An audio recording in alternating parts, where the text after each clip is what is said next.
accommodate your thinking, particularly as we go forward. So that's the order of the day. Great to have you all here. I think we've got Michael. There goes Michael, sitting up on line, and Christine should be there somewhere. I am. Well. Greetings. Yeah, greetings, Michael. Good to have you here, man. And she's not there yet. Christine should appear somewhere online, so we might just sustain lateness for Christine. Otherwise, I think we're all here, aren't we? Here's Brian. Brian. Okay, should we just sustain an apology for him, or lateness or whatever? You'll let me know whichever way it goes, okay? I'd like to move that. Do I have a second, please? Thanks, Sarah. All those in favour, please say aye. Aye. Carried. Thank you very much. Leaves of absence, don't need to worry about those. Doesn't sound like it, so that's cool. Any matters coming up in the agenda that you should note your interest for? I think so. That's great. Additional agenda items. I don't think anything added. Have we, Rachel or Anne? So we got the minutes of the last meeting, 17 June, and I move that we take them as true and correct. I have a second, please. Thanks. Oh, you're looking at me. That means you must be. You must. Oh, you were there. Oh, you were, Phil. Okay. Any questions, comments, corrections? The motion that we take them as true and correct. All in favour, please say aye. Aye. Against, it's carried. Thanks. No public participation, so we're straight into the big item today, our work plan. Anne, thank you. Thank you, Mr. Chair and councillors. So I'm just presenting the work plan for the year ended 30th of June 2027, as well as just discussing the first period, which is, of course, today's meeting. In this, of course, you'll see there's a lot on, particularly our next meeting is rather large, as all our quarterly meetings are becoming. I don't think there's anything particular in there that I need to highlight at this stage, so I'll just leave out questions. Brilliant, thank you.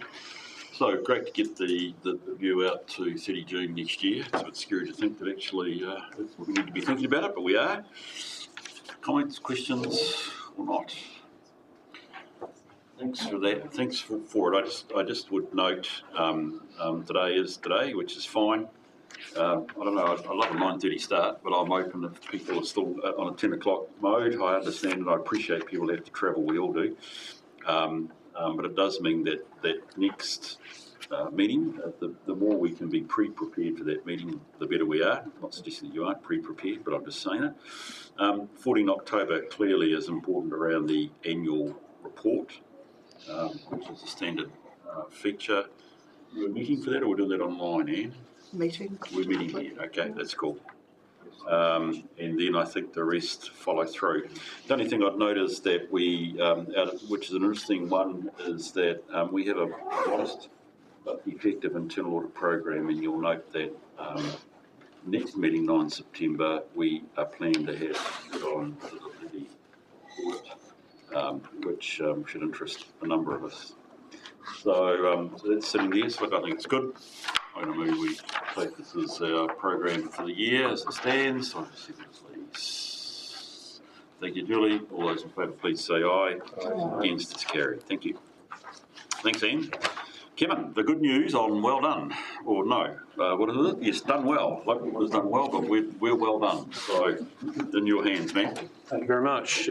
It's just an update this morning, ladies and gentlemen, so I won't take much of your time. I've been asked to just quickly brief you on two things, both of which are included in the agenda there.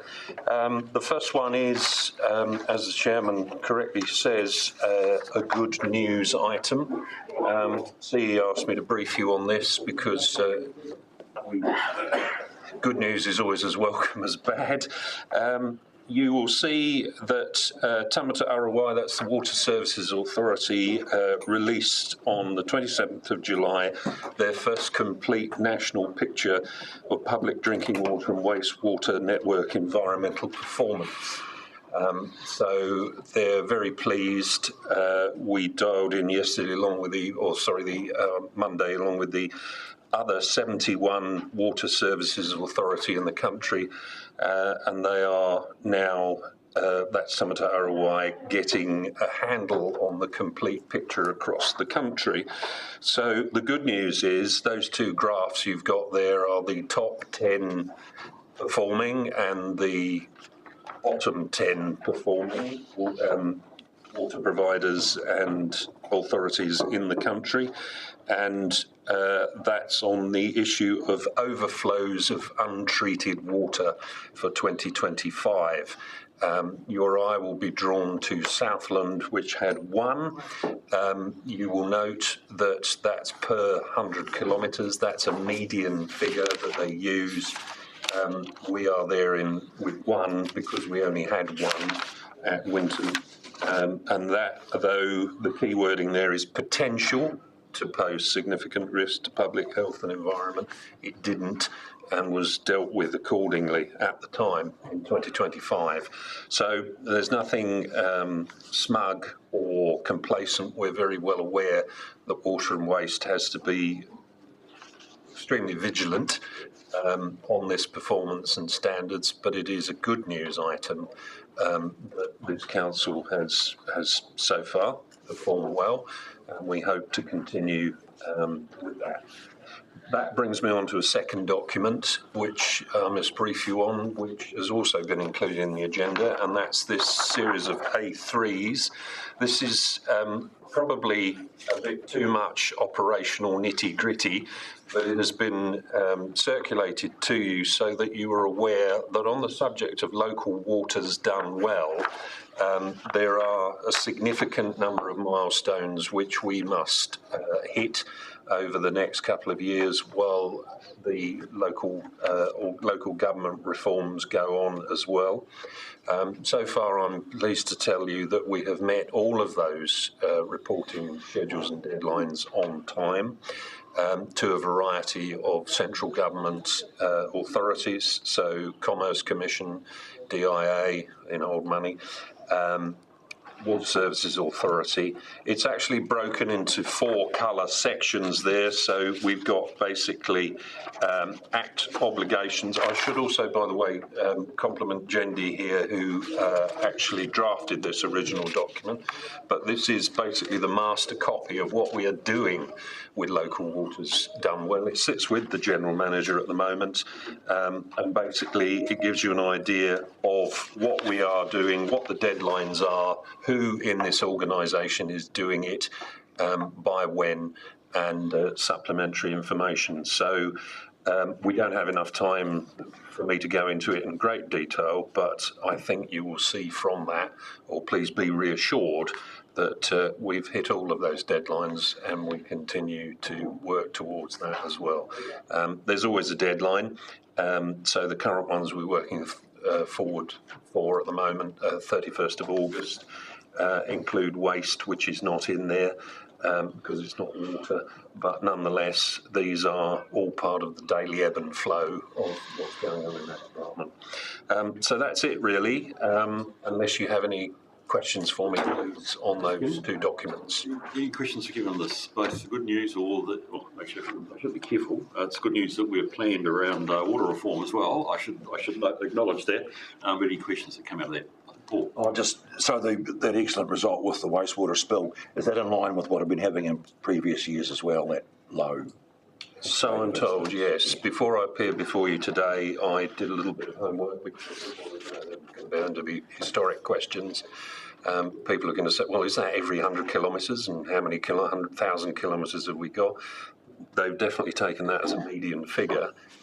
So actually that is a consistent part of our performance. This year we would like to make sure it's 0, but obviously events, anything involving Mother Nature, will mean that we'll deal with that accordingly.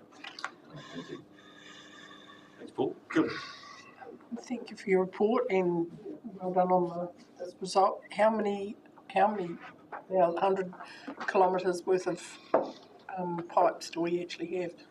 Well, the whole lot is about 32,000 kilometres, so it's a lot. I'm not being evasive. There are some that we don't know about, or some that we've got in places where it's only when there's so much of it over such a large land surface area. One of the preliminaries that we have to carry out in some locations is to actually establish what the pipe network is, where it is, and who owns it. And that's without unfortunate things that occasionally crop up, like pipe content. We haven't had any, I don't want to use the red word asbestos, but we haven't had any emergencies in that, but that's all part of the standard investigative procedure. And so that discovery is ongoing. Yes, yeah. Perhaps I shouldn't have said that, but I'm being honest. I mean, in the urban centres, I say urban, you know, in the townships and places like that, we've got a very good GIS picture of everything. So when it comes to places like Lumsden and Winton and Tiarnau and all the rest of it, we're pretty sure we know where everything is. What I'm referring to there really is schemes that were historically put in over 50 years ago, bequeathed to us, and not always, sometimes they weren't recorded when they were put in the ground. So there's always an element of that, but we're reasonably confident we've got a very good handle on the essentials. So another question, if I may. In the graph, which is very detailed, and yeah, when you zoom out, it's obvious that there is the colour coding. Is there any areas of concern where priority's high, and there's a couple of them I know that weren't started, and they seem to have relatively close dates of when the is due by? Is there any concern? Do we have sufficient capacity within the staff to actually deliver? We are getting there. We're interviewing now for a quality and assurance manager. I just mentioned waste. We have just appointed a waste manager because it's in that department. That's made a huge difference. We are about to appoint a land development engineer. That will be internal. So we actually had 5 gaps. We filled 2. We're interviewing for a 3rd. And funnily enough, I'm talking to people on capability tomorrow afternoon about getting the other 2 filled. So I'll stick my neck out and say by Christmas, we hope to be fully manned. But in terms of what we've got to produce for this, we've got a lot of help. So it's not easy, but we're getting there. So yes, qualified, yes. Kevin, I was interested. I think that was my first question actually. So well done. But there are 8 non-started that have deadlines before Christmas. So I hear the point with a bit of stress there. I was interested in the cost of this. So in terms of compliance. So we're in a new model. Do we have any sense of the cost of compliance of having to do this? I'm not questioning the system, method, process you're doing is right. And we are meeting the needs. But what's the cost of compliance of doing this? Well, the cost so far, in terms of actual consultant help that we've been required to take, and I make no excuses for this because we're all of us old enough to remember when local government last time round was formed. So we don't live in the days where water and waste has an engineer for this and a man for that and a bloke who looks after this. We have to go external. So far, in terms of what we've had to do by way of this process and procedure, the invoices and bills I've signed off, which are budgeted for, are about $180,000 plus. We don't anticipate that demand getting bigger between now and Christmas, say. But what does concern us, and is right to concern you, is the future, is what this is going to look like. I'm not making excuses, but we talk to the Water Services Authority particularly a lot. And unfortunately, the answer we get back at the moment, and I know this vexes the Mayor rightly, is, oh, we haven't written the regulations yet. And the answer, or our question is, well, when are we going to see them? And the answer to that is, well, we sit in Wellington and you'll get them in 2 years' time, which isn't very helpful. So we're having to keep an eye on expenditure. We don't like going external unless we absolutely have to. A good deal of this is stuff that we can do from within our own resources. So if we can do it ourselves, we do it ourselves. but some of it we do need help on. Yeah, my cost of compliance is through external consultants. Actually, it's the combination of all costs, including our internal time that is required to do that. Well, we haven't done that exercise yet. No. Look, I didn't necessarily expect you to have a direct dollar number.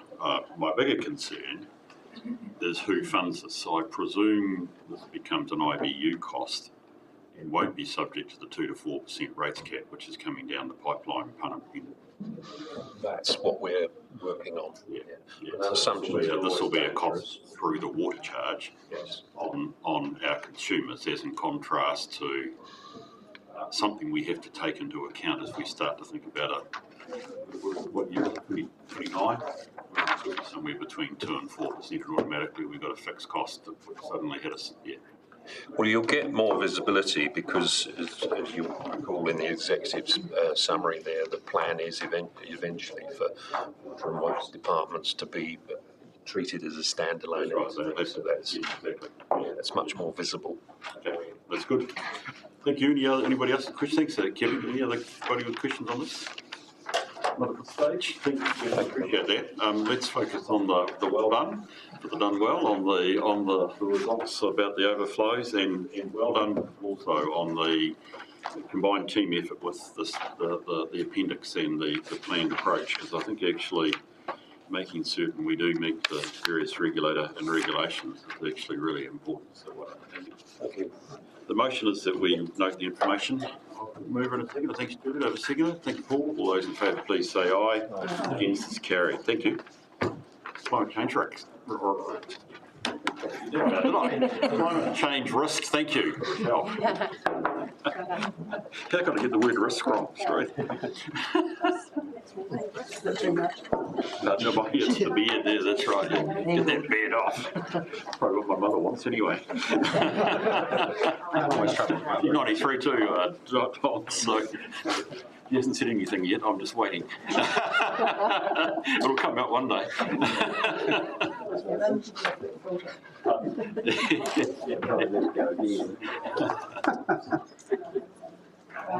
Thank you for your presence here, you guys. I'll leave it in your hands just to raise the salient points, please. Presentation, fantastic.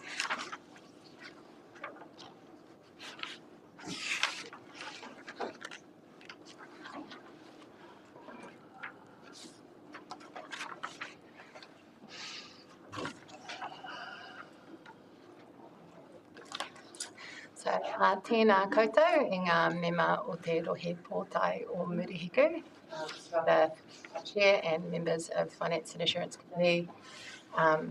I'm here to present you with a climate change risk update. There's a lot to update you on, so I've prepared a presentation to step you through the key points. All right, so the next slide, the report outlines. The next slide. There we go. The report outlines 3 significant developments with direct relevance to the role of Finance and Assurance Committee. First, I'll provide an overview of the progress of Council's organisational climate change risk assessment, which is supportive of Council's risk management framework and the Committee's management of potential opportunities and adverse effects from climate change. Second, I'll provide some information about the local government sector climate scenarios and how we have used them to date. This should give you a sense of whether there is value in a workshop on the local government scenarios in order to identify the key climate change issues that should be taken into account when preparing the long-term plan. Third, we'll briefly cover the National Climate Change Risk Assessment and what it could signal about Council's future climate change obligations. Next slide. So first, our organisational climate change risk assessment. Oh, no, I skipped a slide. Apologies. So we'll touch on 3 other emerging matters. The introduction of a bill which establishes a framework for local climate adaptation and places the responsibility firmly with local government. Second, the process that's underway to prepare Murihiku Southland's first regional climate action plan through the Regional Climate Change Working Group. And third, There has been a lot of discussion recently regarding the use of climate change scenarios and assumptions, language kind of used interchangeably, which I'll very briefly canvass. Now, the organisational climate change risk assessment. This slide outlines the process that we've been working through. It's Council's first organisational climate change risk assessment, and it represents a significant milestone in Council's risk management journey.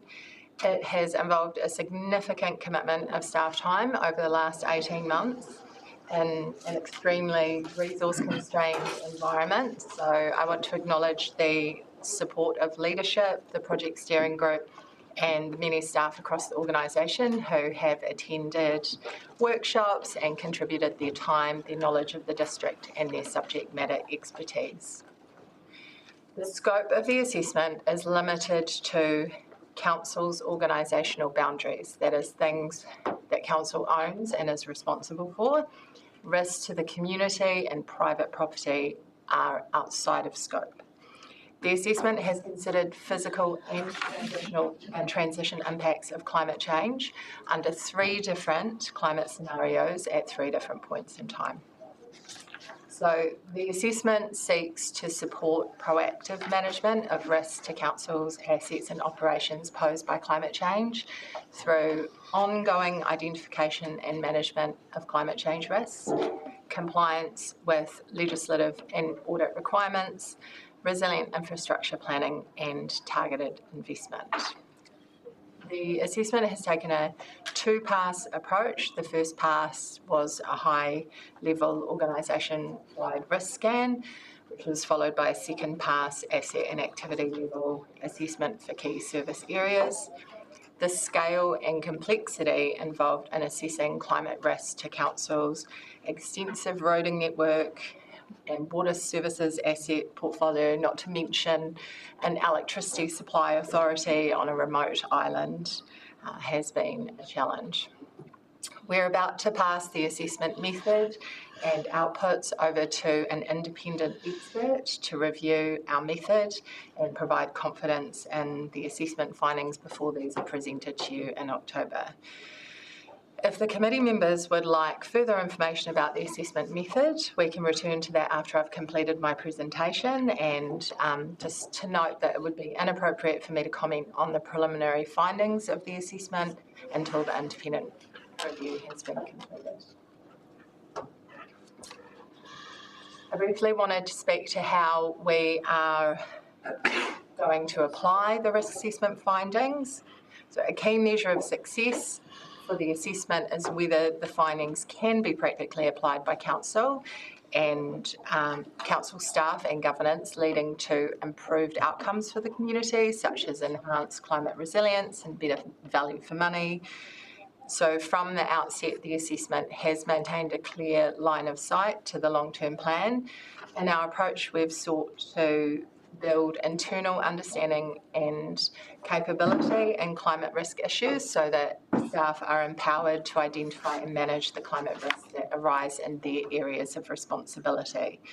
So we've been closely working with staff in key service areas to finalise the asset and activity level climate risk findings.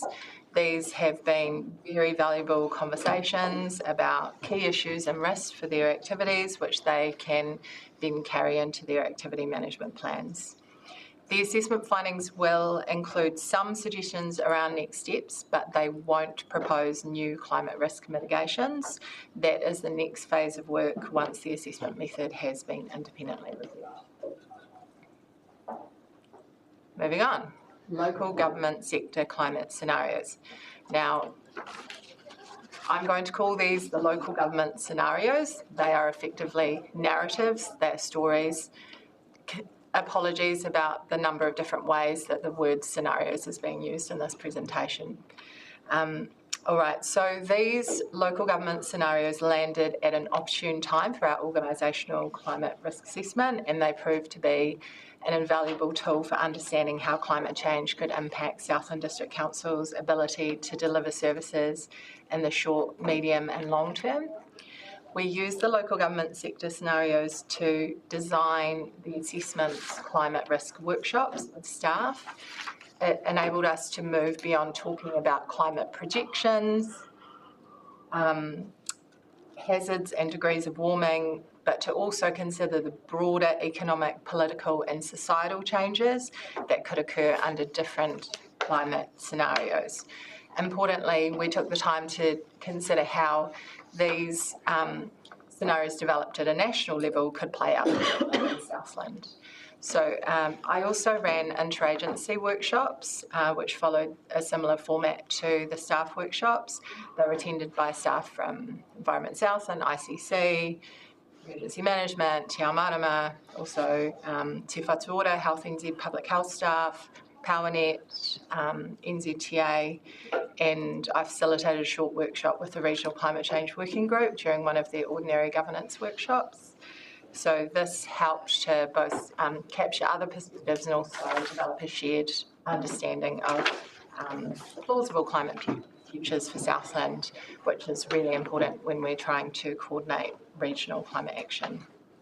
So the feedback from the workshops was that people at this local government scenarios really helped people to, for the first time, kind of comprehend what climate change might look like in Southland.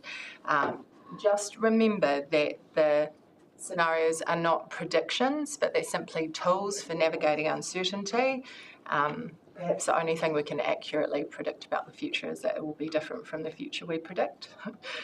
So the full scenarios report hasn't been attached to the agenda because this presentation isn't included to cover it, but simply to highlight the potential value and the opportunity for the committee to direct staff to organise a workshop. National Climate Change Risk Assessment. Okay, I don't have any notes for this slide. So the National Climate Change Risk Assessment was published a little bit earlier this year, and I know I already highlighted that to Council when we brought the updated climate projections for Southland to the Council table. Really, I wanted to highlight the fact that the risk assessment, though it doesn't require any immediate action from Council, it does set the scene and indicate the direction of travel for national policy responses to climate change. And there were 10 priority areas for action that were identified by the Climate Change Commission.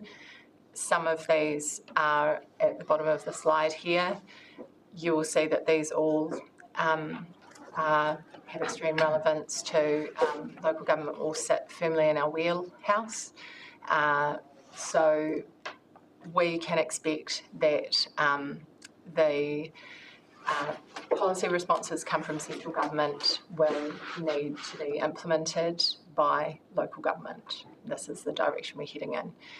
And I'm pleased to note that our organisational assessment method and preliminary findings are aligned with the national assessment, which gives us a degree of confidence as we submit our documents to the independent review. I'll briefly cover the other matters in the report. Firstly, mandatory climate adaptation. The government has made it clear that climate adaptation is a core responsibility of local government. This is reflected in the new prescribed activity groupings for long-term plans with the introduction of adaptation and emergency management as an activity.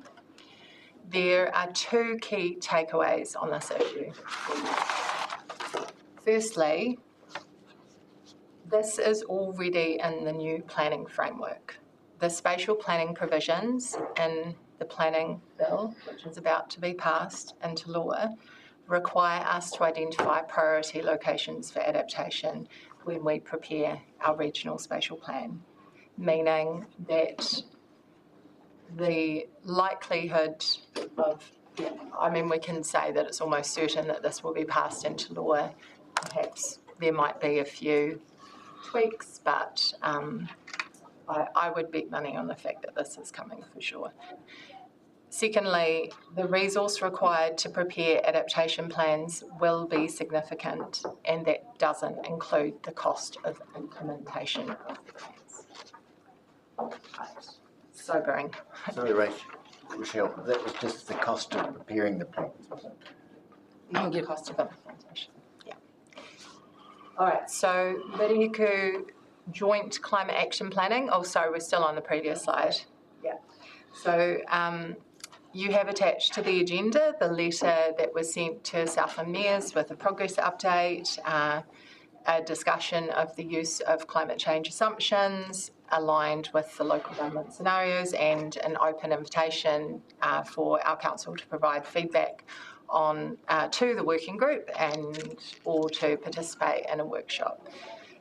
So just highlighting that. And then also on this slide, I attached a letter from the Climate Change Minister, which was sent to councils last month, and then a response that was sent very recently from the Aotearoa Society of Adaptation Professionals regarding the use of climate change scenarios in planning, infrastructure, investment, asset management, and regulatory decisions. The prevalent approach across local government is already to use a range of scenarios, and by this I mean looking at different climate projections and the potential physical impacts of climate change under different global emissions pathways. So this is also the approach that we've taken in our assessment. Last slide. 3 things for you to consider. Firstly, workshops. Would there be value in a workshop on the local government sector climate scenarios, the regional climate action plan, or both? Second, for you to take away, not for you to provide an answer now necessarily, unless you would like to, but there will be an opportunity to submit on the bill. Submissions haven't opened yet. The indication was that the bill will sit where it is until after the general election, so it can go through a full select committee process. But if passed into law, resource for mandatory climate adaptation will need to be considered in the long-term plan. And then third, ongoing climate risk management oversight. When the risk assessment findings come to this committee, it will be an opportune time for you to consider your level of comfort with your existing climate risk management oversight and whether any changes should be made. That is my presentation. Thank you for listening. I'll pass it over to you, Mr. Chair. Thank you, Michelle. That's really helpful. I just wonder if we can keep that slide that's behind me here up, because I think those are really 3 really good points you focused on to have a quick discussion on. Perhaps just to clarify, clearly at this stage you're not sharing the findings of the work today because you said it's got to go through what seems like a really valuable independent review that our method's right. I think I said in October or something like that, you'll come back with the actual findings, which makes a lot of sense. So that's good. Hope you have questions or comments for Rochelle and the team here at this stage. You're up. Thanks, Mr. Chair. Just a question, not quite related to this report, but at our council meeting in May when we had a presentation from ES around this, I thought they would lay out some very good questions. Mr. Chair, I have a few points, and thank you, Mr. Mayor, for raising that. That's precisely the issue I was going to begin with, because that report was nearly 700 pages. That was the real localized Southland climate risk assessment. I wonder how we can put or pass this paper today, which says on page number 32 that the output of that report will be used to enable resilient infrastructure planning and enable targeted investment when we don't have the localized science still, it is still hanging in limbo. That is one issue, because to anybody listening or to our ratepayers, the issue is justifying this sort of goal of that entire assessment without passing that particular report. And the other thing, these scenarios that we are talking about, now that I have the I am speaking, I might as well speak about a couple of other issues. The LGFA template that has been dropped on us, made by KPMG, and those around the table might remember me last week talking about LGFA and the debt being incurred. The third climate scenario that they talk of, they've changed the terminology. They call it inheriting a broken world. But that is SSP 37.0. That, the CM-IP7 framework released earlier this year, ahead of IPCC's AR7, has explicitly dropped as fiction.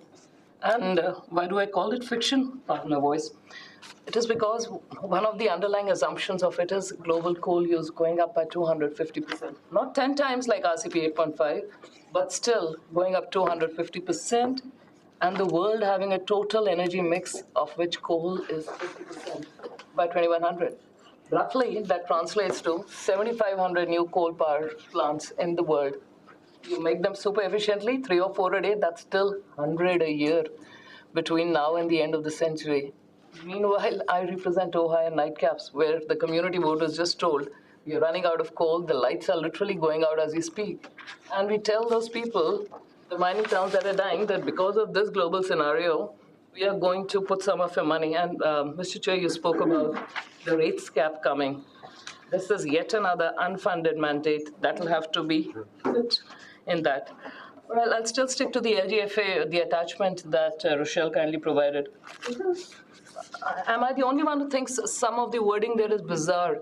Like page 27 of its model scenarios, they suggest that us councils should prepare for having to defund local parks and libraries because the public backlash in an extreme climate scenario would mean we redirect ratepayer cash into de-escalation training and corporate security.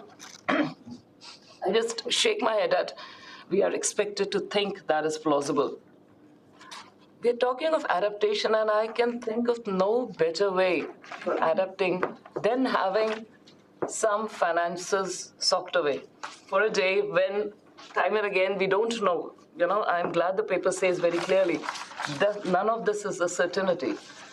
There's nothing as resilient as having some finances socked away rather than putting them away now over scenarios with which the IPCC itself has not attached any possibility. And then, if you go to, and this is for the benefit of any ratepayers, the cost that is put on page 37.35, just the spatial plan alone could cost this council anything from $0.9 million to $3 million. Again, with rates cap coming up, this is getting mandatory. Ratepayers need to realize this is coming their way, and they are the ones who ultimately fund this. And finally, this is something, I'm looking at page 38. This is a corporate circular economy. I don't know how to put this politely. The report has explicitly said that the Minister of Climate Change, the Honorable Simon Watts, his letter has no legal effect. Yet, in the very next line, we are praising a report from ASAP, which is a private lobby group, the Aotearoa Society of Adaptation Professionals. Nowhere in this report is it mentioned that the leadership, the co-convener of ASAP, is one of the senior most managed retreat consultants at KPMG, and KPMG has presented these scenarios to us. It's virtually like praising something of which you were a part and telling us that this is best practice. I know KPMG is part of a government panel. They are one of their emissions expertise pre-approved contractors. But this modeling is done, yet again, I will repeat the point. We are going to repeat the debacle of RCP 8.5. If you look at the broken world scenario and start telling Ohio Nightcaps, the world is going to use 250% more coal, no matter you have shut shop here. I think we need to be more fiscally responsible here and realize the repercussions. Once this mandatory climate adaptation comes in, if $3 million is just the cost for a report, before touching a single pipe, and then we ask someone in Ohio Nightcaps to over-engineer a pipe because of climate Armageddon, make a culvert twice the diameter, We've got ratepayers really struggling. Let the government do this to us. You know, time and again, councils have stood up and some mandates coming down. If they want to make it mandatory, let them fund it. But should we be just be going along? That's my question. Thank you. Yes, Michelle. All right. Let me respond first to the mayor's question and then to the questions raised by Councillor Buckley. So in relation to the Southland climate change impact assessment, so yes, the answers to the questions have been developed. It's simply been a scheduling issue in terms of bringing those back to a council meeting. There is the option to, I guess, just circulate those by email if it's felt that that's acceptable. But I note that the report is still on the table, so the assumption is that the questions do need to come back to a meeting. We can schedule that for the next available opportunity. All right, and then just wanted to clarify the shared socioeconomic pathways and the global emissions scenarios that are used in the local government sector scenarios. So those local government scenarios have used SSP3 7.0, not SSP5 8.5. So, just apologies. Sorry, so SSP3 7.0 was used because of, I understand, the step back from that very high-end emissions scenario. But as noted, the high-end emissions scenario does still have value for stress testing, particularly long-term decisions, because the further out, the decision, the decision lifetime that you're dealing with, if you're building something or consenting land for development, that where you've got a decision lifetime of 100 years, then there's less certainty around what the future is going to look like in 100 years. So using a range of different scenarios, including that very high-end one, just gives you a frame of reference through which consider well.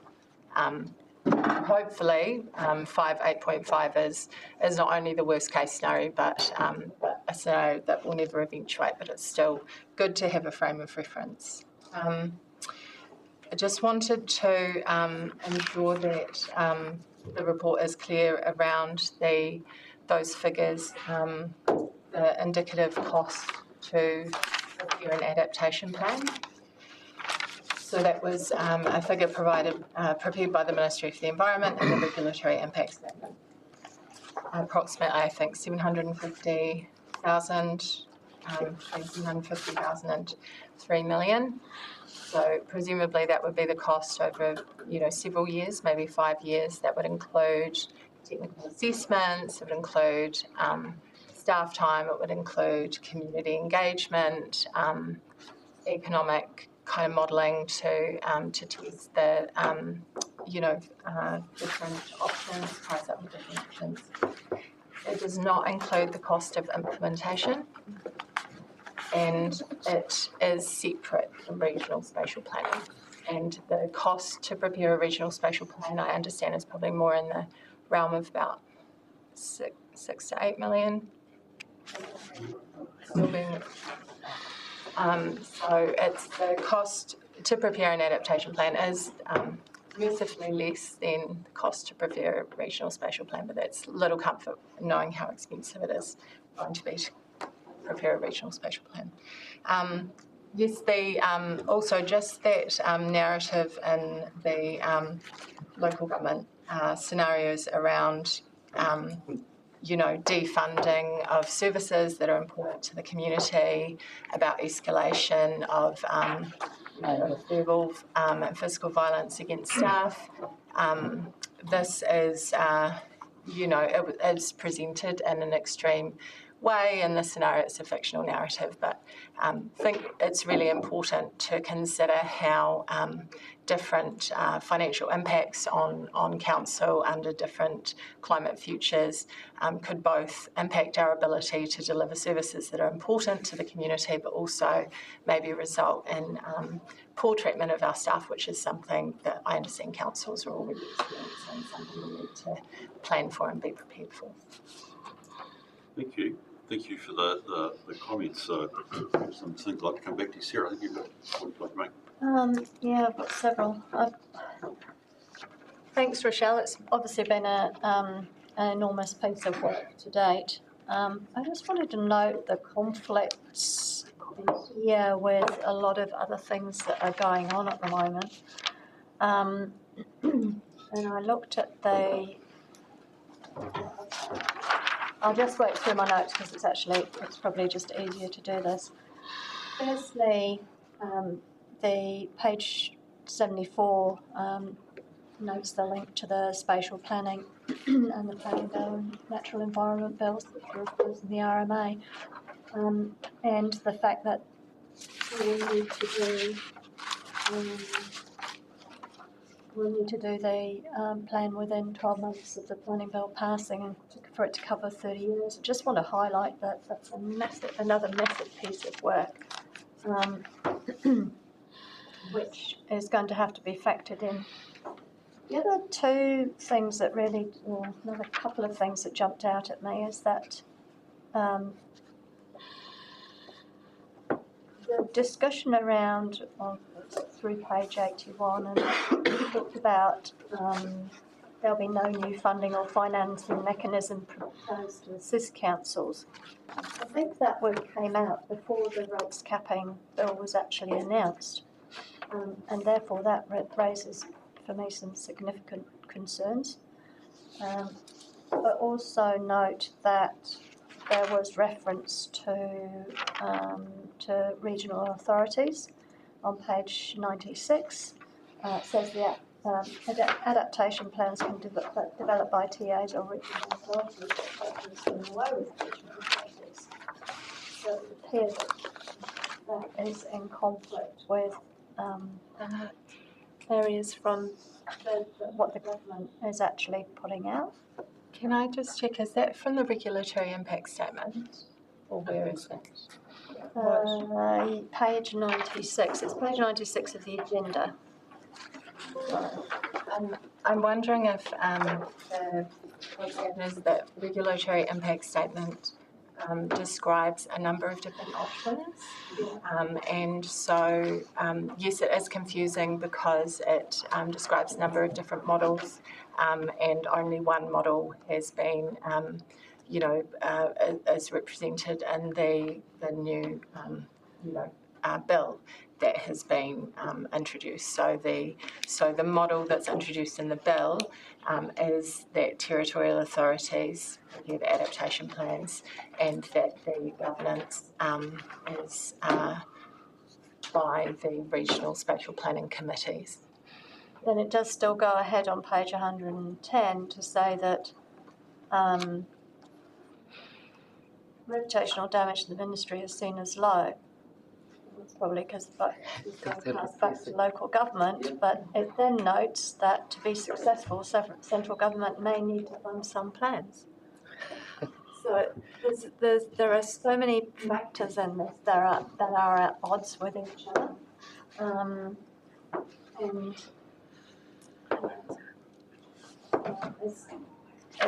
I think that with regard to the report, I think you've obviously, there's a massive amount of information that's needed to be pulled together. And I understand the scenario planning. I did have a paper on scenario planning at university, so I get that aspect of it. And that it just looks at, it isn't prediction, but it's plausible futures. But I just feel, whilst we can probably accept this for information, there are so many moving parts in here that are still at odds with each other. Can I just make, sorry, you were done, were you? Yeah, Well, that'll do, and just, Sure. I just want to make a couple of comments, if that's all right, sir.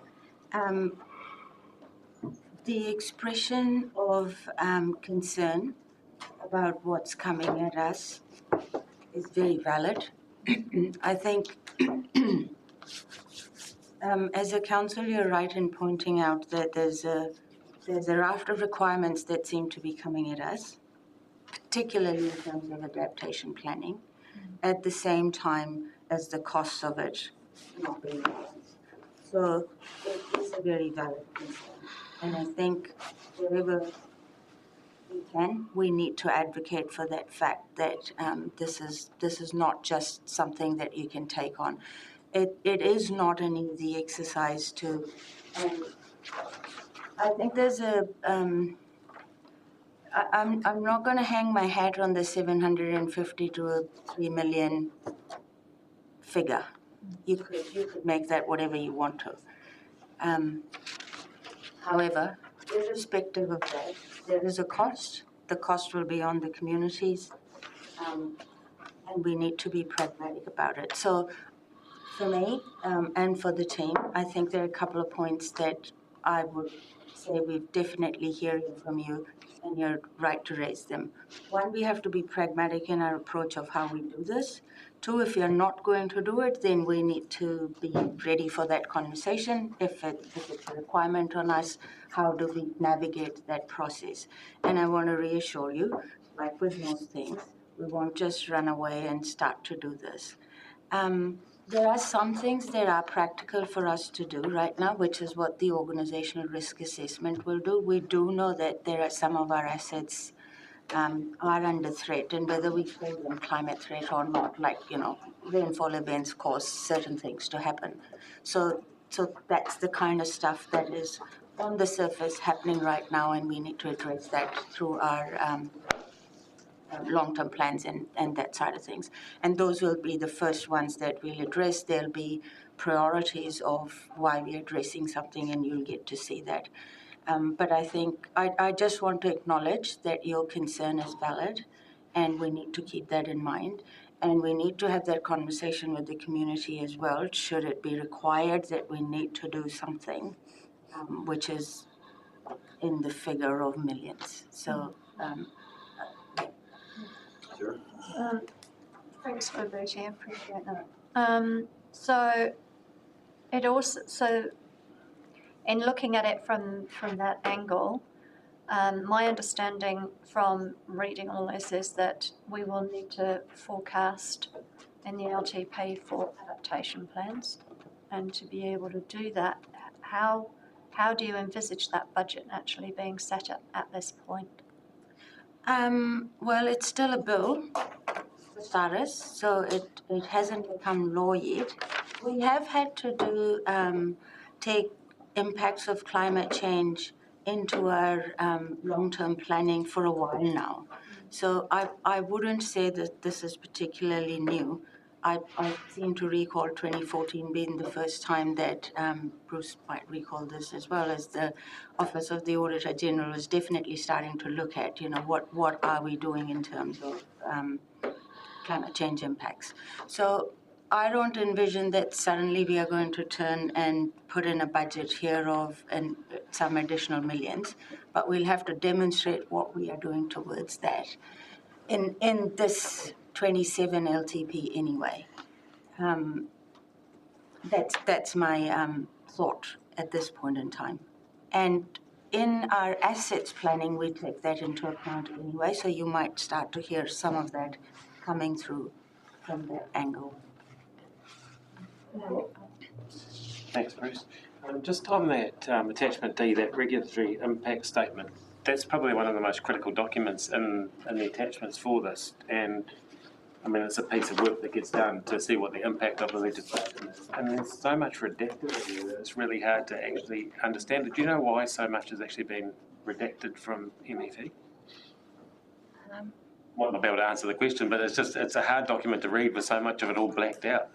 No, I think there were some other policy things in train at the time that this was released, which are possibly things that now we've seen come, be announced, which perhaps would fill in some of the gaps. But I can, that's an interesting question.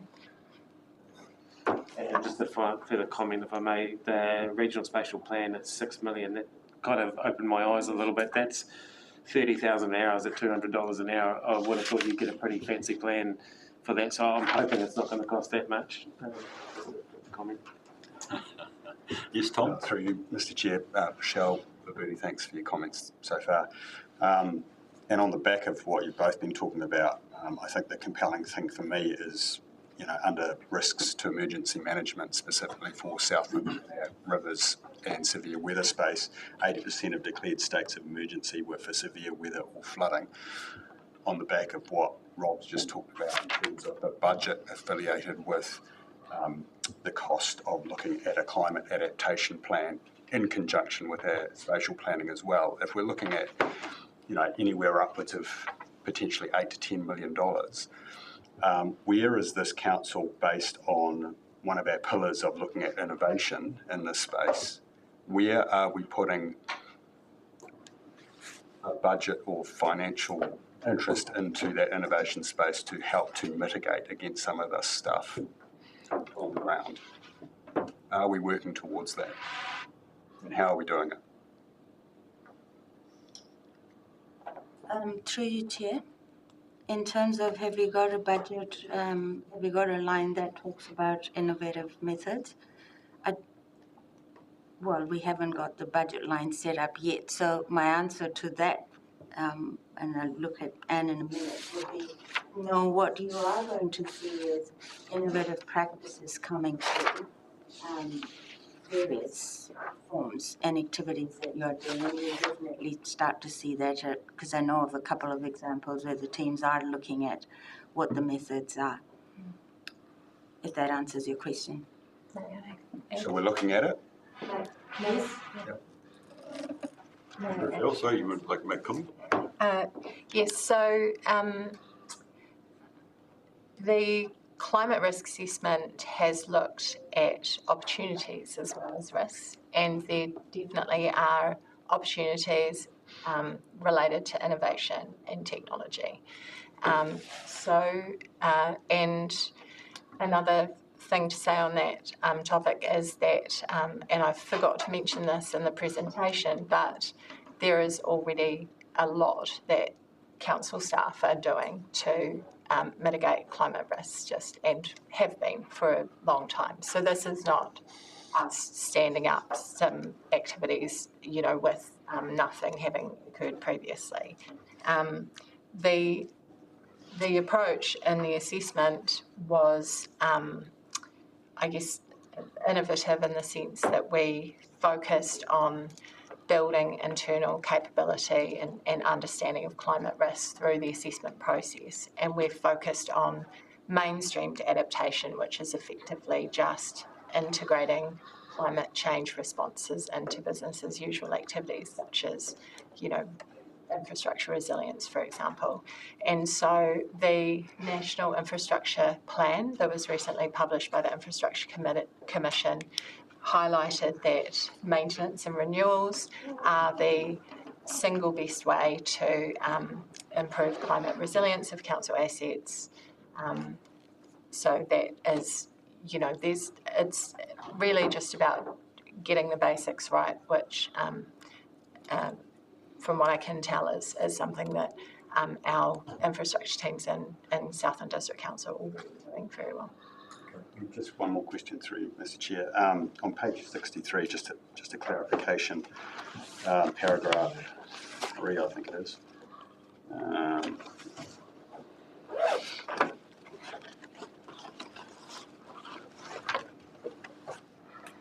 Under the higher climate impact scenario considered from around the middle of the century, the combined effects of climate change and existing pressures on ecosystems could push some systems past a point where they can recover.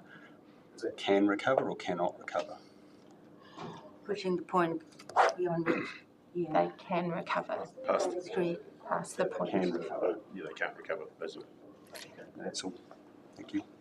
Right, thank you for that. It's been really useful. I just want to, we've probably devoted, at this stage, enough time because it's clear there are findings coming. But I've got 2 hands up, so let's just have it, or 3 hands. Rightio. I need to finish the meeting by midday for the rest of the stuff. Okay, guys, so we're going to keep Thank you, going. Mr. So, Chair. quick question from each of you, please. My Jaspreet? question, a few things that need to be put on record. I will put my report on record in response to this. I note we had said that we do not use RCP 8.5. I will reiterate that there's 765 properties in this district where coastal hazard mapping that's marked on the limbs and PIMS is solely under RCP 8.5. And the other thing I want to mention is, you said we have not used RCP 8.5, we are using SSP 3 7.0. That too has been dropped by CMIP 7. Their highest, hottest model now is a good 10 to 15% below this. What we are doing with SSP 3 7.0 is going to be reiterating the RCP 8.5 issues. That is what I wanted to point out, that is no longer kosher. Thank you. Thanks, Jaspreet. Appreciate that. To retake. Thank you. Very good. Don, you've got a question? Oh, thanks, Bruce. Yeah, just a comment really, and because I'm probably a bit slow picking up on things, but I get the impression that the central government says one thing and does another thing, bringing in rates caps to respond, to concerns in the community about increasing costs to their rates. But at the same time, they've left out what's going to be the biggest cost with the water. Bringing in these requirements around adaptation, but I think that's something that councils have already been doing. Vibhuti just referred to that, making sure that infrastructure is resilient and, to the best of our ability, does have the ability to stand up to storms. Okay, they're getting more severe, so I'm not sure why we have to spend a whole lot of money doing what we're already doing. And it wasn't that long ago that we were encouraged to think about what we're going to do to reduce the amount of carbon or pollution going into the atmosphere, but there's hardly anything about that now. It's like we've given up on reducing sort of our effects. Now, I'm wondering why that is, and now we're just focusing totally on adaptation. So, but if we were to think about trying to reduce our effects as a species on the planet, then perhaps we wouldn't be trying to grow so much, this addiction to growth. And I just want to mention that the central government bringing in these fast-track developments. Queenstown, for example, the people up there already putting up with a whole lot of traffic on the roads, and the government's saying, well, we're going to put thousands more houses in along these roads. They don't want it. It's adding to the cost of climate change. We're getting data centres in down here. Same thing. Don't necessarily want them. Don't need all the obstruction on the hills. So the government's saying one thing, but it's doing another thing. And so I'm becoming quite sceptical about this whole process. Thanks, Don. Matt, do you have a question? Comment? Just for clarity, I'm just trying to understand what we're actually being asked to do right now. Even looking at the 13th of May council meeting, when we received the regional climate impact report, which was an ES report, I believe, we were just being asked to note the information in the report, and we tabled it because there were questions around the FSP. We've received clarity on that. So if it comes back to the table, we're still, I guess, just taking that new information and noting it. In this report today, we're still being asked just to note. So we're not endorsing, we're not receiving, we're just noting the information, and it's all valid updates on what central government's doing and what's happening regionally. I understand that we're already doing climate change considerations in business as usual through activity management plans and the long-term plan anyway, so that carries on. But is the question is also the regional climate action plan that's being worked on, is that what will essentially form the climate adaptation plan? Is that the same work stream? It's not. Is there ability to pivot between those two work streams if resources are stretched, which we know they are. But also on the comment of resources, I'm noting that both the adaptation plan and also regional spatial planning, they're big costs, but they're also regional, being the key word in that. Is there the opportunity to shift some of the climate work currently going on at the regional collaborative space towards the more what may be mandated? Through you, Chair. The adaptation plan development is a separate thing that we have to do to a regional action plan. Can they be joined together possibly at some point? Depends on what legislation requires us to do as part of that. They do come after regional spatial plans because regional spatial plans need to address what the issues are, what the communities at risk are, and what are you going to do about that, and which follows the adaptation planning after that. So, but in the short term, yeah, that's what you're saying, Rochelle, that there is work on the action plan that takes this into account? Yes, so the Regional Climate Action Plan provides an opportunity for us to, I guess, establish a foundation or start to establish systems and ways of working, consolidate information that will be required for this work in the future. So, there are a lot of ways that we can, if we're smart about it, make it supportive of future work. And yes, so just on the timeline, the adaptation planning will, I think, requirement, if it comes in, would be triggered, I think, late within the 3 years, that first 3 years of the next LTP, but it definitely carries on kind of in perpetuity after that. Well, probably 3 points I want to make. That your question is very good. What comes out of the information we received today? And I just wanted to perhaps raise a question of clarification, Michelle, but I think in looking at the work you are doing, you've indicated that we will get a final report on the local assessment in October, I think it is, or something like that, correct, once it's been done. So that's going to be useful, notwithstanding the important, guardrails, the comments you're making about it, Jaspreet, which is at least with the current thinking, our assessment of how we will be affected by changing climate, correct? So that's got to be important in terms of our thinking about the LTP. But even though we are thinking more generally, and I'm sure people like Hartley's team, etc., are doing that, that piece of information will be foundational for us to meet the responsibilities of how we go about preparing the LTP. And we're doing it anyway, okay? So that's I understand that. There is the question which is posed on your slide: do we make a submission to the bill? I would have thought the answer was definitely yes.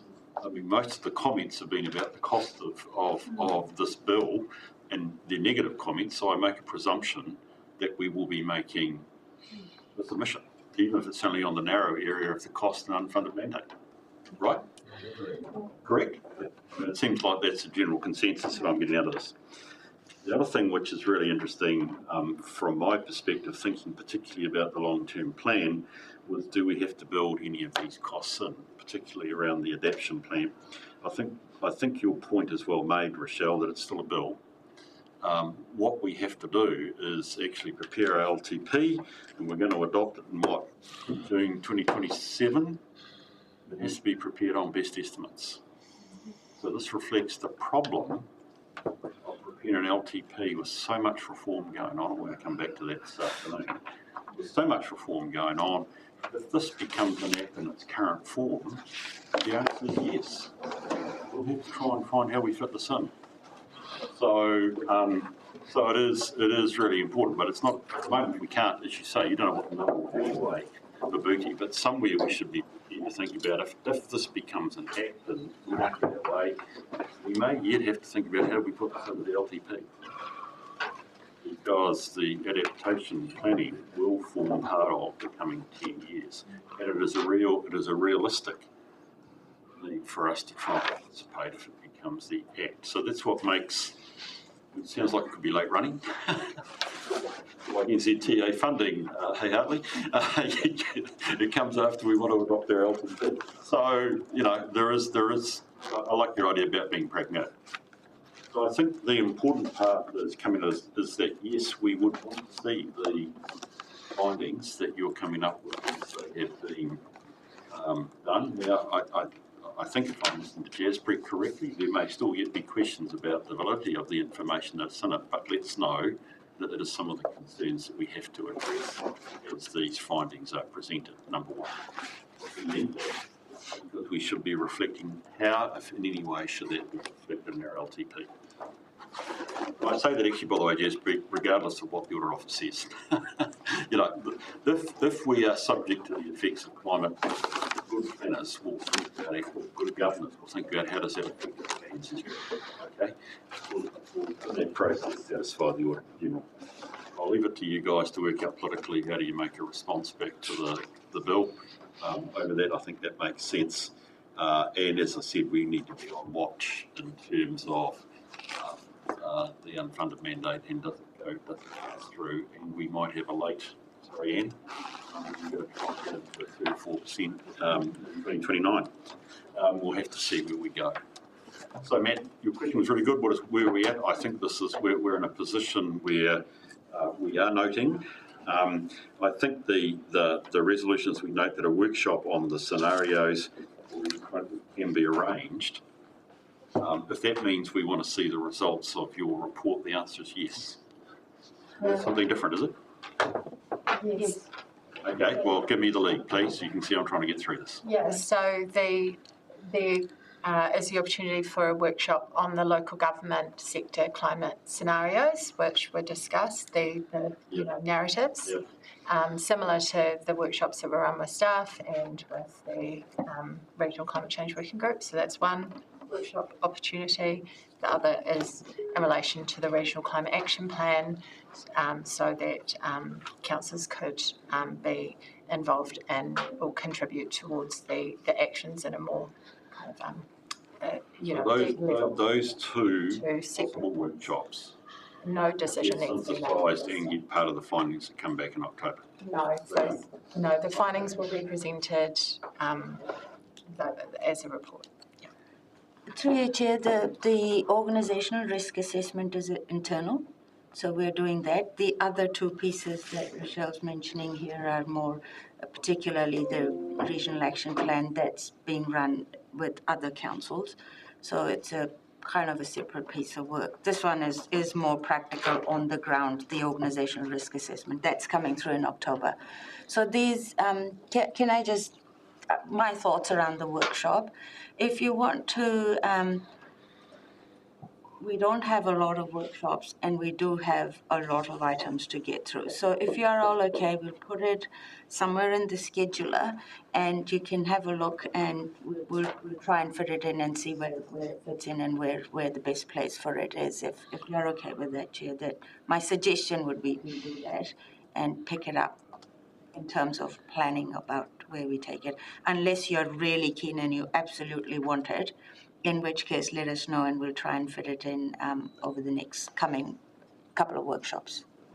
Well, firstly, let's take the opportunity. Let's see what you can do with the scheduler. But do I have any particular feeling? Could we put a C there about preparing a submission on the climate adaptation bill? Yep, we can do that. I think we'll do that. So we need a submission prepared on the. There will be a council submission provided or given to the Select Committee on that. And if you could take us through the three resolutions individually. I think you mean you want to vote on them individually? Yes, because I'd like to disregard the first one, but the other two, a workshop and the submission, yes, I'd be keen. Thank you. So the first one is we note, the second is we do schedule those workshops and we'll test that by, and the third one is that we provide a council submission on the adaptation bill. I'll leave it to a broader sense of what goes into that, but clearly from this meeting, there's a clear sense that the unfunded mandate aspect of it will be a critical part of the submission. So we'll take it as I go through it. So firstly, do I have somebody prepared to move these 3 steps? Yeah, Tom, do I have a seconder?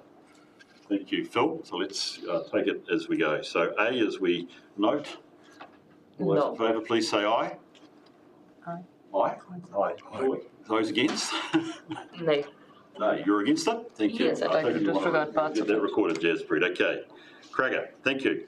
The second one is that we essentially have agreed that we will hold scheduled workshops, monthly scheduled workshops, as has been suggested. I'll put that motion. All those in favour, please say aye. Aye. Those against? It's carried. The third one is that we will provide a submission to the select committee process. I'll put the motion. All those in favour, please say aye. Aye. Those against? Aye. It's carried. Thank you very much. Michelle, thank you for that, and Becky and team. That's difficult areas, but we all feel the effects in various ways. So it'll be interesting to see where this takes us further down the track, and it's certainly part of our LTP as far as I can see. Thank you for your time. Yeah, folks, can we move on, please, to the wastewater? Oh no, we've done the wastewater overflow, so I'm going backwards. Gee whiz, that's not so good. Environmental scan. Thanks, Jane. Thank you. Good morning, Mr Chair. Good morning, councillors. So my report presents the 2026 environmental scan, which has been drafted to set the scene and provide context in support of the LTP development. So the scan provides an evidence-based overview of the key trends and pressures that may influence council's operating environment over the next 10 years. It is important to note that the scan doesn't look to set direction or recommend actions.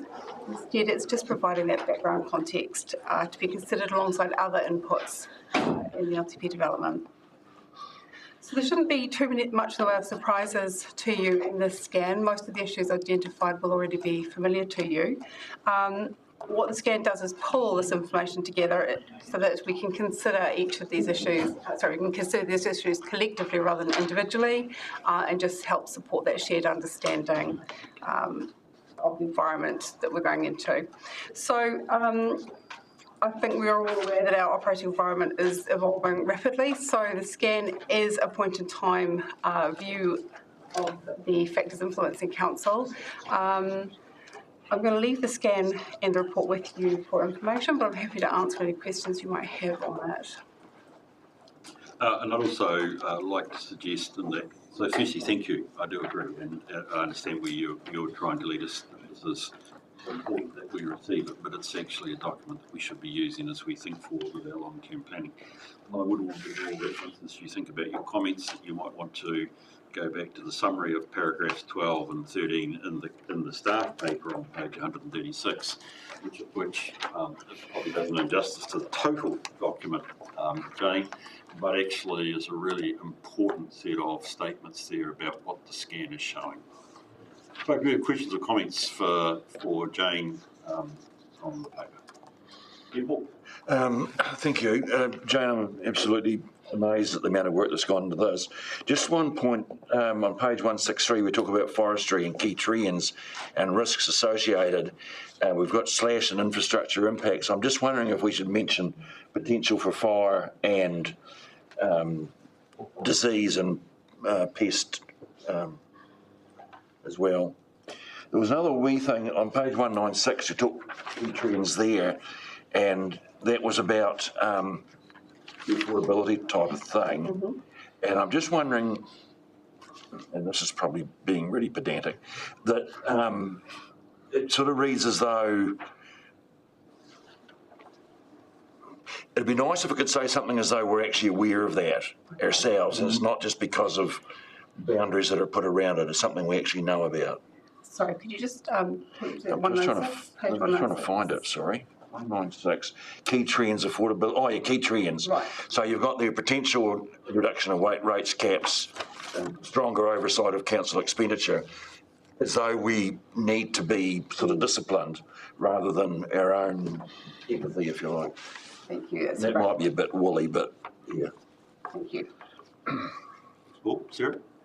Thanks, Bruce. So I had just a question. I sort of noted those LTP needs on page 155. I mean, at the moment, in a lot of our reports, we're already putting in climate change as a paragraph on its own. I'm just wondering if these 3 needs actually now need to be kind of incorporated into reporting as we move forward. Sorry, which 3? You said 3. Clear prioritisation, careful sequencing of investment and adaptable planning approach. Firstly, there's the element of legislation permitting that adaptable planning approach. But when we're bringing reports, it would be beneficial to include those 3 points because they are drivers that are going to influence moving forwards. Sorry, I'm just struggling with where that is on page 155. I mean, I disagree necessarily with, I think, the point I'm trying to make, but I'm just struggling with that. It's in the table, the key drivers.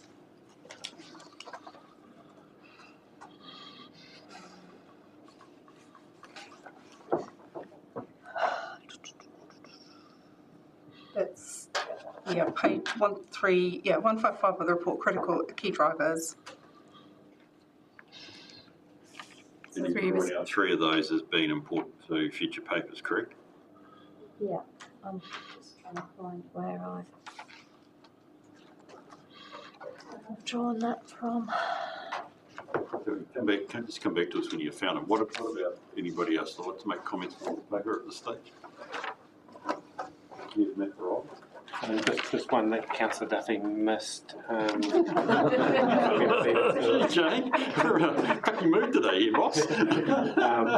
There's a spelling on page 149. The section identifies the key cultural drivers. I think it should be drivers under the top. Thank you.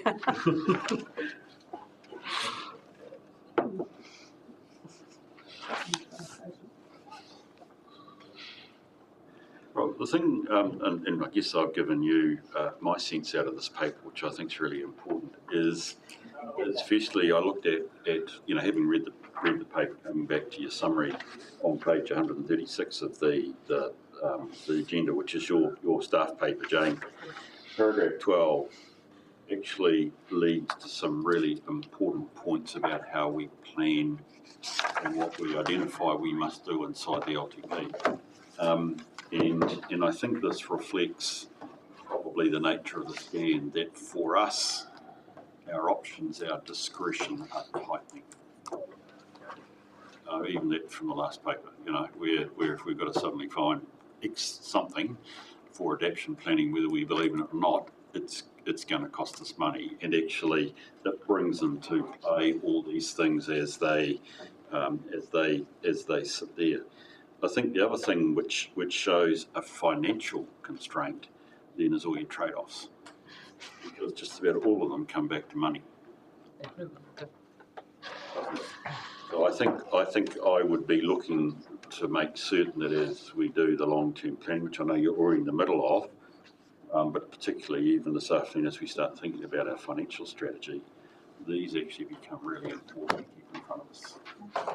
And I think that's the important point that I think I'm taking from your good scan, is actually when you sort of wrap it up strategically, they're actually the really big questions. You look at resilience versus cost. When you look at adaptation, what is the suggestion what we're going to do? We're going to be able to maintain. Well, let's look at the numbers this afternoon. Are we? Because it becomes a real question. So these are really asking good, highly good questions that we have to almost line by line answer in the course of our long term. Okay, so did you find the 3 that you were keen to see, please? So it's in the paragraph above where it says key drivers. The long-term plan will require clear prioritisation, careful sequencing of investment, and planning approaches that remain adaptable under a range of future conditions.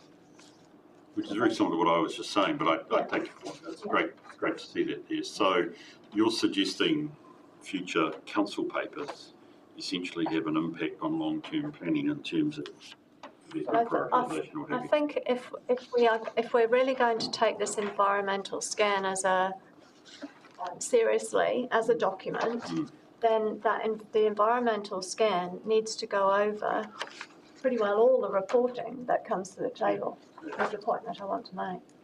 And therefore, how will we do that, or how will the staff take that on board as a comment? Yep. To be able to make sure that we keep an eye on these things, rather than, because this gives us an umbrella, and then rather than looking at each report as a silo, Needs to be, and as a snapshot and a point in time, you actually need to think about what the future elements are going to be, because as councillors we have a responsibility to not just look at today but look at planning for the future as well.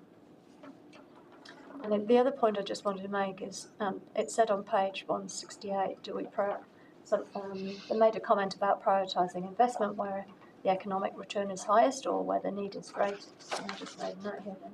It might not always be mutually exclusive, but that actually might need to be part of that whole framework of decision making that we have moving forwards as well. Thank you. thank you. So look, it's a strong suggestion that actually we keep the strategic LTP focus. Bear in mind we're working on the existing LTP, but we have strategies and positions we want to achieve in that LTP, albeit it will be succeeded within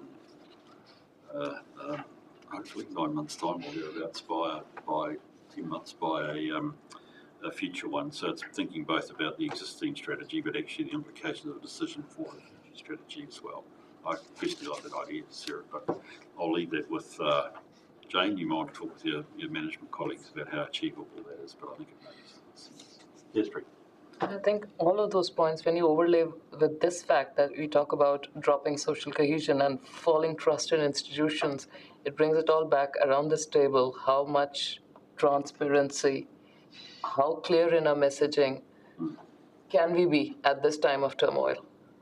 That is absolutely crucial. There is no two ways about it that any messaging that goes out at this point must be as clear about all possible ramifications. We are not sugarcoating anything, and it is frequent as well.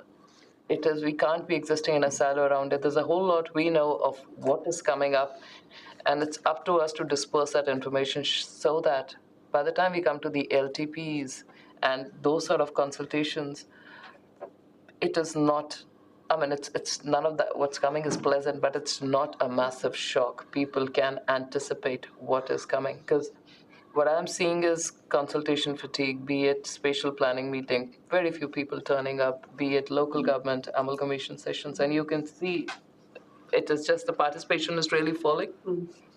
I think it's getting overwhelming for people. Yep, it's people have had enough. Strategically overwhelming. Having said that, I mean, I'm very empathetic with the point, or sympathetic with the point. That's Bree. The one thing that they still have about local government is that we'll have our rates capped. And they want to see a number. So, you know, the point that I think you're making, which is what is the context we're working in, my point about paragraph 13, where we're going to have to make some tough calls.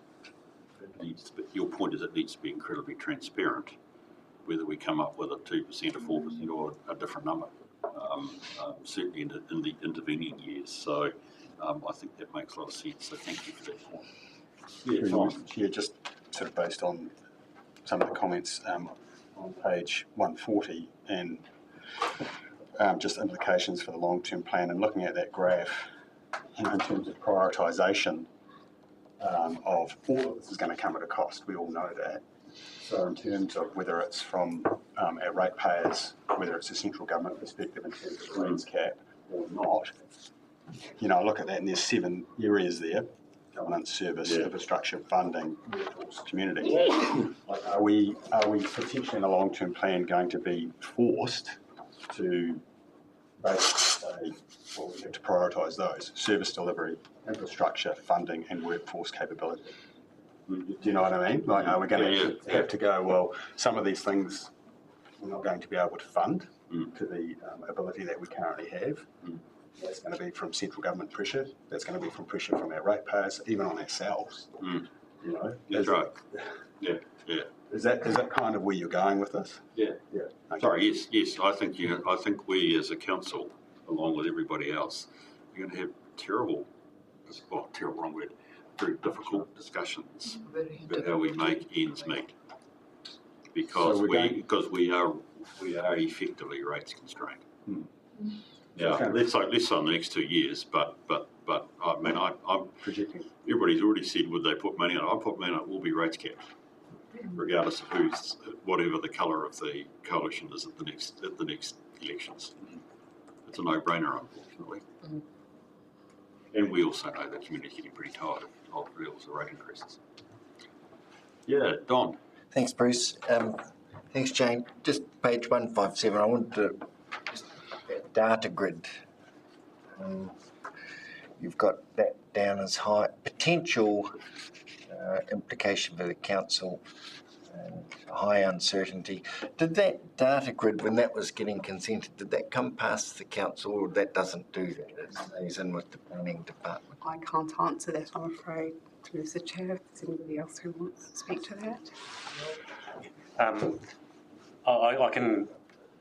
You've missed a little bit of your council meetings in your leave of absence. I'll fill you in on the gist of this after this, if you like, after the meeting today. Oh, okay. Well, I just wanted to just note that there are plenty of data centres overseas, and it's turning out that they're having an overwhelmingly negative implication for communities where they're being established. And it's not just increasing costs of electricity, there's health impacts as well, and there's water implications, pretty significant water implications, and we've already got water issues with our aquifers as it is. So, yeah, I'd look forward to it. I'll catch you up in the email. Thank you. Any final comments on this? Jane, this is really helpful. Thank you. I think I'm sure you meant it in a good sense, Paul. You said it's an amazing amount of work, and I think it's so necessary.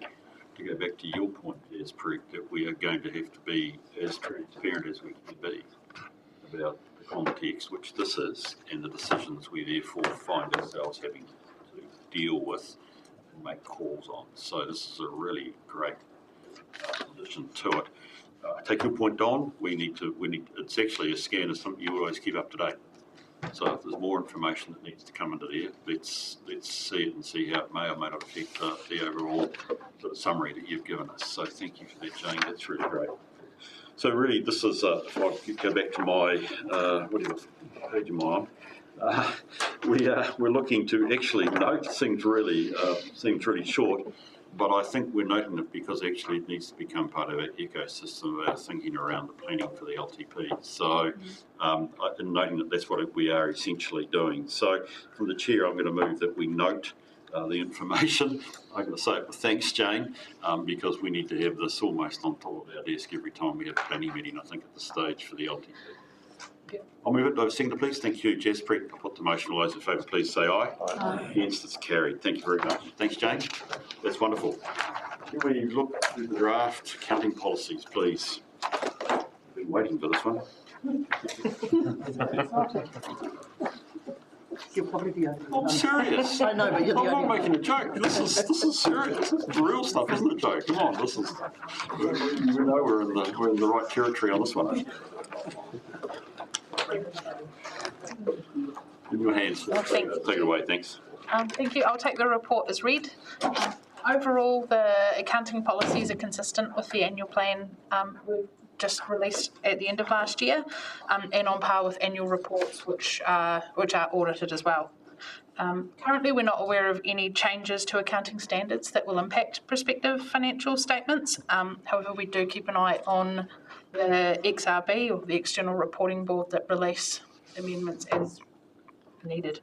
The only things we have identified is 2 areas in the policies that we're going to be watching, is around the definition of reserves, with the restricted, unrestricted, and how we treat that, and the impact of 3 water disclosures and how that might actually affect our policies, given that we're in-house compared to CCOs in other areas, so it's a little bit different. In regard to the reserves, we'll be doing probably a workshop in the near future just to go through what we've identified. So once we've gone through that, we'll be able to update that in these policies. So if you have any questions, please let me know. Okay. Okay, so I'm waiting for everybody to ask questions now, but are there any key comments? Can I just perhaps give a headline sort of assessment from my perspective? So we're used to looking at accounting policies, and indeed, Joe, you bring, each time we're dealing with a major external accountability document, we look at the basis on which it's prepared. Let's remember these are for a prospective document, not for an annual report where we're looking backwards. Okay, so these are what we think will be the accounting standards, the way we account for things going forward. And they have real impact, actually, and that's what I want to come back to, which is one of your outstanding items is, if I've picked this up correctly, as you said, is around the two waters assets at the very least, if not three water assets. Can you just characterise for me the particular matters that you are looking at there, because this has an impact on how we represent depreciation, the fund, and all that sort of drama? So basically what it is if we have to isolate our in-house waters, isolate the waters under the water legislation, it makes it sound like we don't have to report it, but from accounting standards, it's still part of SDC. So that means depreciation, the asset ownership, repairs and maintenance still belong to SDC. So under accounting standard, we'd still have to actually report. So there's a bit of a contradiction in how that works. If it was under a CCO, like it is with other councils, you'd almost be putting it as an associate, so you can push it to the side and say there's responsibility, but it's separate. We don't have that, so it's trying to work out what the best solution is moving forward under our policies. But we're under review. This is really good. It just perhaps reflects my ignorance. With the LTP, with this coming LTP, and we have an IBU, not a CCO, we have to reflect the IBU numbers in our LTP, even though it's separate. It's going forward. Through you, Mr. Chair, that's what we're trying to work through right now. Oh, okay, right. Because that's what we dissect it. Okay. Got the issue. Okay, sorry. Yeah.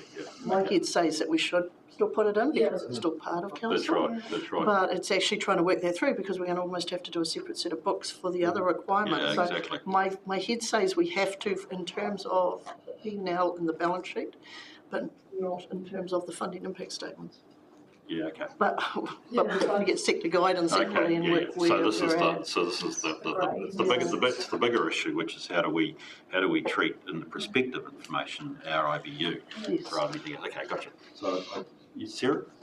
And then on top of that, I would imagine that the expectation would be that other councils that have an in-house, their auditors in-house, would actually all report exactly the same way. Yeah, because otherwise the auditors, we're all going to have 100 different ways of going about their audits. So they would, ideally, we want to be in line with what everybody else is doing, so we keep our audit fees down as well. So through you, Mr. Chair, like I've talked to one accounting firm and just said to them, look, there's so much going on and we're struggling to keep up with what we've already got. If you are seeing standards and guidance and legislation, everything coming through, can you feed through to us? What you're seeing and where we need to be at this point so we can keep up. They're struggling to keep up because the acts and the legislation is moving. It's just like a tumbling effect, and you're just trying to do the best you can at the point you are at and trying to keep moving forward with it. But there's definitely space in here, I think, for us as a to get together and actually try to resolve some of this stuff together. It will be a standardised approach. I almost guaranteed across everybody, but I guess we're waiting to find out how we essentially what the regulations behind it. Jasper. I was just wondering, Anne, do you have any idea how many others are in the boat as us having water as an internal business unit? Just a handful? Somebody at the back table, I'm thinking 17 or 18, but I could be completely wrong. I remember I was going to say 20, but I think It's a substantial number. Yes. I'd say at an LGFA. One of those numbers is familiar. Yeah. I think at an LGFA. Thank you. An LGFA session, they said something like 27% of ratepayers are going to be in an in-house, the rest are all through CCOs. But most of the in-house are very smaller councils as well. I mean, not, but probably many of them don't have the number of plants we have. Correct. Yeah. But they're still the same principles apply, though, don't they? How are they reporting it? They're the same principles with it. How are they reporting it? I mean, look, that is the assumption. There has been some discussion around the traps with CCOs that they might be able to bring a technique in and go back to historical cost rather than replacement cost. But that just says yet again how good are your asset management plans, because you still got to fund your renewals. So you get back to the same place. Did you hear that, Rob? Yeah, I think so. I'm just trying to. So, because the off-balance sheet debt for the CCOs would have an impact. I'm just trying to understand. I mean, it's not relevant to us, but how the accounting standards actually work for that when they do actually link in, and you've got this legislated ability to have your debt off the balance sheet of the council. So, does that? It's a guarantee, though, isn't it? It's a guarantee that'll be reflected through your contingencies. And, I guess I'm sorry. And through your associates. So in an annual report, when I think it's note 26 or 27 of ours, we have one called associates and entities, and that's got a breakdown of anything that we're responsible for in the liabilities. So you'd just be reporting it there separately. So it'll still technically be in your books, just in a different location. So to the point, ours is the most transparent way because it's the same ratepayer that actually gets to see exactly what the picture is. But that again is what we have to come back and find out, is that how we actually have to disclose it. Well, I would counter that the CCOs have their own separate accountability. They will be accountable publicly. Te Akiwai and Wellington will have to produce an audited annual report. They're apologising. It'll be. They're apologising. They're apologising. Okay. Anyway, all I'm trying to reflect is that there'll be that. And I mean, let's face it, the risk in the water area, including our IVU, is that it happens in the electricity. It gets overtaken by the regulatory requirements, which is the ComCom and the stuff that GD and team are working through, because they will be what determines price path and everything else under the sun. Okay, that's really good. Can I just ask a question then about depreciation? I haven't got off depreciation, sorry. You've got rates in there. Are we doing anything to review whether those rates are still reasonable? That is a good question. For water or just generally in operation? So, Because we have to fund it. interestingly enough, with us going into this new software, we're transferring a lot of our assets over. So at the moment, it is from an actual depreciation rate point of view, or are you meaning rating for the? I'm starting at the bottom level, which is are we using the right depreciation rates reflecting their useful economic life? So we use the IRD. Instance, then So we use the IRD interest rate. No.